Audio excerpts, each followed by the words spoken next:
అది ఒక తెలంగాణ ఉద్యమకారుడి కుటుంబం. రెక్కాడితే కానీ డొక్కాడనే పరిస్థితి వారిది. రాష్ట్రం కోసం బలిదానం చేసిన అల్లీపురం శ్రీనివాస్ కుటుంబాన్ని ఆదుకునే వారే కరువయ్యారు. నాయకులు అటువైపు కన్నెత్తి కూడా చూడటం లేదు. తినేందుకు తినలేక భార్య పిల్లలు అల్లాడిపోతున్నారు. తమను ఆదుకోవాలని అమానుష ద్వారా విజ్ఞప్తి చేస్తున్నారు ప్రభుత్వానికి.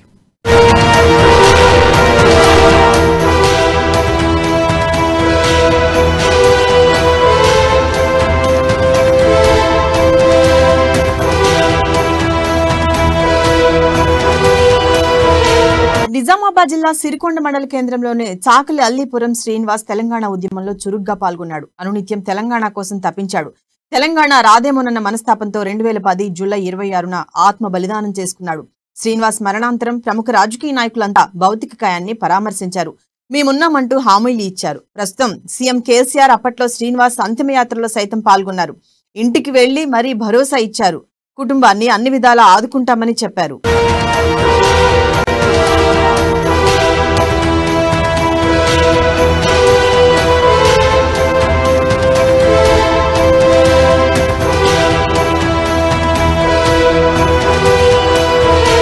తెలంగాణ వచ్చి 9 ఏళ్లు అవుతున్నా ఆ అమరుడి త్యాగాలను ఎవరూ గుర్తించడం లేదు. ఆ కుటుంబం వైపు కన్నెత్తి చూసేవారే కరువయ్యారు.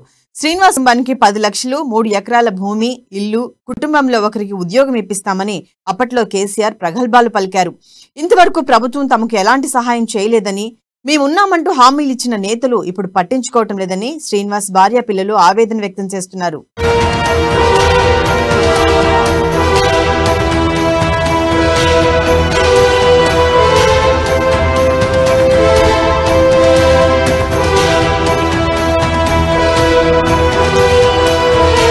అల్లీపురం శ్రీనివాస్ కు 2 సంతానం. కొడుకు నవదీప్ కు 16 సంవత్సరాలు, కుమార్తె శ్రీజుకు 12 సంవత్సరాలు. తమది పేద కుటుంబమని, కుటుంబ పోషణ భారమై దుర్భర జీవితాన్ని అనుభవిస్తున్నామని శ్రీనివాస్ భార్య సునీత అంటున్నారు. అమ్మా న్యూస్ తో తమ గోడు వెళ్లబోసుకున్నారు.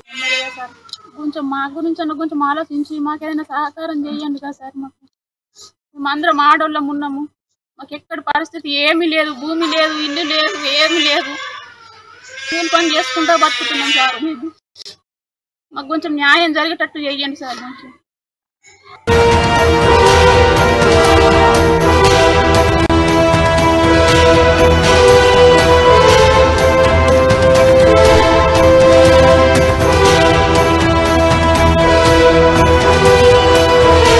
అమరుల త్యాగాల మీద ఏర్పడిన తెలంగాణ రాష్ట్రంలో ఉద్యమకారులను పట్టించుకునే వారే కరువయ్యారు.